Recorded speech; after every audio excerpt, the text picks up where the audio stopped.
what's going on with the case of Iran and the IAEA. What is happening in terms of the way that Egypt is trying to mediate between Iran and IAEA, and what is the current position of Iranian government? I wouldn't take a lot of the online chatter seriously. Every time someone speaks with someone else or someone makes a statement, a lot of people begin to speculate. I don't think anything important has changed. The Iranians have made their decision clear, and until they see a change in the way in which the United States behaves and the International Atomic Energy Agency behaves, they're not going to allow access for the sites, the Fordo site, the site in Isfahan, and in general, anything that is sensitive to the United States and the IAEA.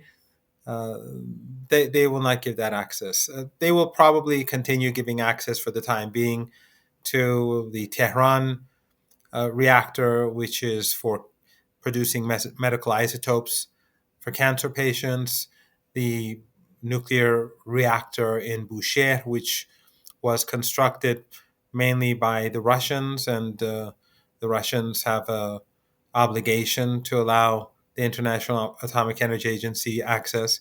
So in these cases, they will probably continue allowing access, but with regards to Natanz, Fordo, and Isfahan, I don't think there will be any change anytime soon.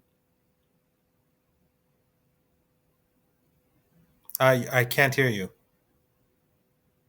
Yeah, we've heard from the Israeli media, they're talking that they have tried to send a message to Iranians that they're not going to attack Iran, but it doesn't seem that Iran would believe anything Israel says. And it seems that they have sent their messages through multiple channels they had. What is the current, you know, understanding on the part of the Iranian government, and how do they see the situation in the Middle East, in the big picture of the Middle East, and is that threatening? Is that somehow bringing some sort of new chaos, new sort of conflict? Is that possible that Israel would say something, would do something else, would do something different? Yeah, that sure would be a surprise if the Israeli regime did something different than what it says. That's what they always do. Before I respond to this question, I just wanted to add something to my previous response, which I think is actually quite important. One of the problems that Iran has is that it does regularly state that we do want to continue negotiations, we want to find a peaceful solution, but that is standard practice. That is what any government would do or say.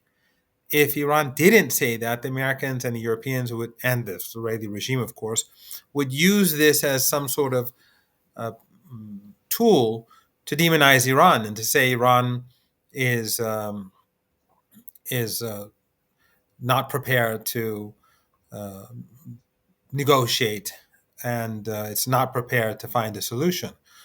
So Iran has to say this sort of thing. It's both good for a local audience and an international audience.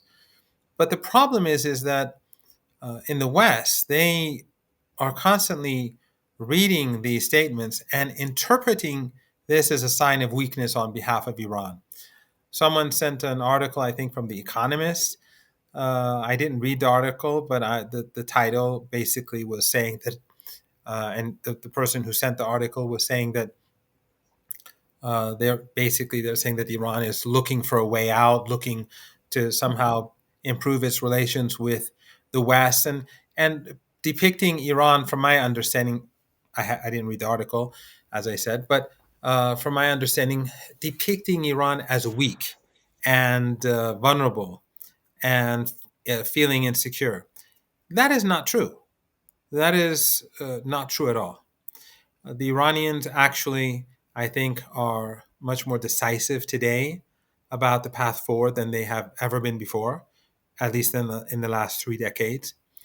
The Iranians have made a decision to improve and strengthen and enhance their ties with China, with Russia, with BRICS countries, with Shanghai Cooperation Organization countries, with neighboring countries, Central Asian countries, and basically they have very little faith in the West being serious about solving the problems with Iran. This is, I think, quite clear when you look at how Iran and the government and the state is conducting its policies. It's evident, and I think this will, uh, I think, benefit Iran in the mid and long term. And in 2 or 3 years, I think that ordinary Iranians will see the benefits of this policy. So this sort of wait and see policy that existed in the past among some Iranian officials, that has evaporated. So these are misreadings in the West. That's basically what I wanted to say. That when the Iranians are talking about a negotiated solution, it doesn't mean that the Iranians want to appease the United States. It doesn't mean that the Iranians are going to give new concessions to NATO or anyone else. With regards to the Israeli regime, I don't think anything in Tehran has changed. There is no trust, obviously, when it comes to anything from the West, anything from NATO, North America, Europe, or our region. Anything that's said is not going to be taken seriously. When we were negotiating with Americans, the Americans and the Israelis were conspiring to attack the country.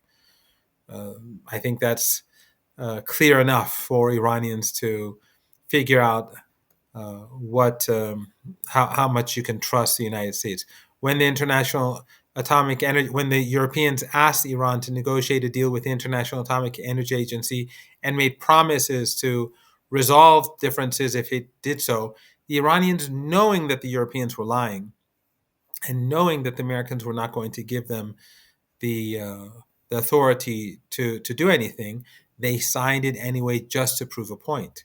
So when the Israeli regime, obviously, when they say to third parties that we are not interested in attacking Iran or we don't want to attack Iran, it's not going to change Iran's calculations.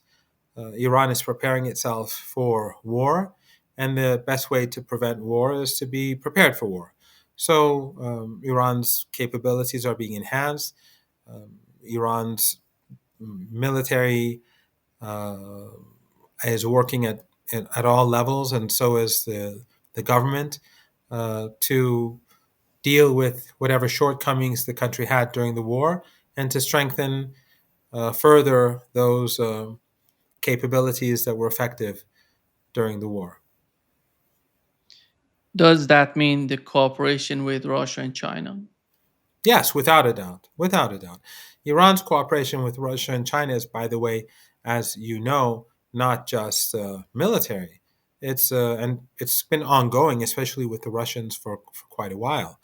We've been, according to the West, we've been providing them with drones and capabilities. They've been providing us with weapons capabilities. That obviously will continue. The relationship between Iran and Russia is better than it's ever been before. With regards to China, the relationship, from my understanding, was more economic. That has been strengthened, but also now from my understanding, I'm not privy to anything secret, but Iran's military cooperation with China is also growing. But it's not just Russia and China. It's countries across Asia, countries across uh, the global South that Iran wants to focus on. And I think after the war, that's been something that's become more evident. And President Pezeshkian has been clear about that, and so have other senior Iranian officials. Of course, we have to keep in mind that as long as Netanyahu is in power, and as long as he feels threatened by the judiciary and the Israeli in occupied Palestine, not because of any genocide, but because of corruption that he's carried out. Uh, you know, among thieves, there's always uh, a a certain amount of corruption, I suppose, that's acceptable, and he probably went far beyond what is acceptable. As long as he's in power and he feels threatened by the judiciary, he is particularly dangerous. So whether it's Gaza or Iran or Syria or Lebanon or Yemen or Iraq, I think that all of these entities should be remain increasingly vigilant. Of course, when I say Syria, I mean the Syrian people. The Syrian government uh, is a proxy regime. We saw Jolani meet Trump. We saw him play basketball with the head of CENTCOM. We saw him in a little love fest with General Petraeus. Except for the most sectarian and naive of people who still believe that there's something, there's this is a revolution or an indigenous revolution, or being in bed with the CIA and Mossad in Syria is a good thing. Except for that group of people, everyone else has already figured out what's going on. Professor Marandi, we had this summit in Doha and all these countries coming together to talk to each other.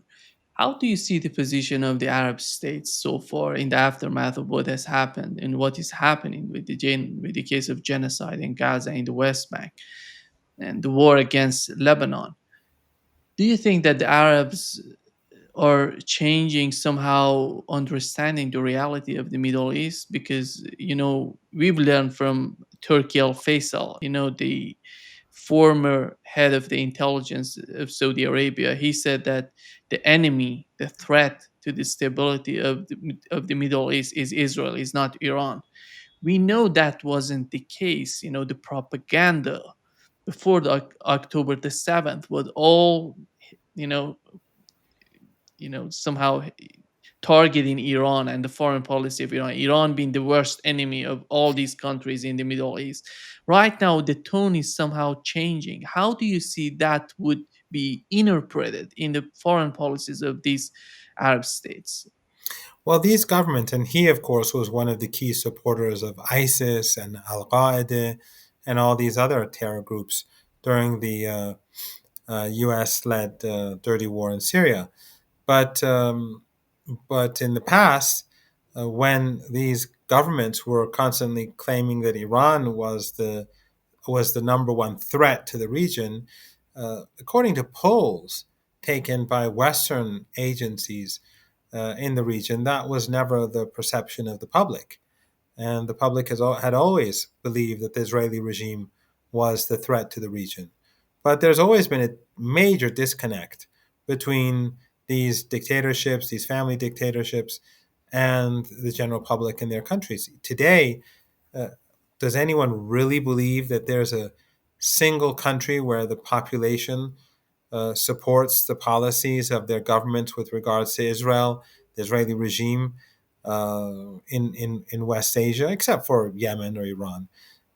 Do people really think that, or people in Turkey are happy that the government does trade and business and has and has political ties with the regime? Do people really think that Saudis or the Emiratis are happy about any form of relationship, an embassy being in the UAE and or in Bahrain or in Jordan or in Egypt or in Morocco?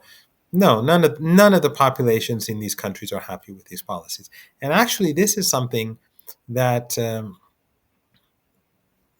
the elites, the ruling elites, should be fearful of. They probably are. If they aren't, they should be fearful of, because this unhappiness uh, can can ultimately cause a major crisis. We saw that during the so-called Arab Spring or the Awakening. Everything seemed quiet, everything seemed silent, and then suddenly a young man burned himself alive in Tunisia over a local grievance, and we saw uproar across the entire North Africa and West Asia. And it was because people were so dissatisfied. Today, things are much worse. And after well over 2 years of genocide, and we're continuing to see children murdered every day in Palestine, uh, the situation today is far worse. But these governments, they do feel that things are much more dangerous for them after the airstrike on Qatar, which without a doubt was done with U.S. Knowledge, no doubt about it. There's zero chance that they just went and struck. That would be a very dangerous thing to do, and it could have, if they'd gone secretly without American knowledge, there could have been uh, the Americans could have you know attacked them or fired missiles at them, or vice versa. So there's no doubt that this was done in coordination. After that, I think that Arab countries have become felt much more vulnerable. In fact, just recently I was speaking to a Saudi who is uh, is close to the state, and I told him, they said, the only thing that's protecting you right now from the Israeli regime is the resistance and the axis of resistance. And in Saudi Arabia, in particular, Hamas and Palestinian Islamic Jihad are of particular importance because of the geography of Palestine. Because Saudi Arabia is simply incapable of defending itself. None of these countries in the Persian Gulf region, whether it's the Emirates or Saudi Arabia or Bahrain or Kuwait or Qatar, they have none of them have the capability to fight or to defend their territory. So if the Israeli regime were to carry out airstrikes against these countries, they would be completely vulnerable. So they are concerned, but the problem is that they're so deeply bound to the West that they have few options. They've left few options for themselves. They're not going to separate themselves from the United States. They're not going to tilt towards China or Russia or Iran.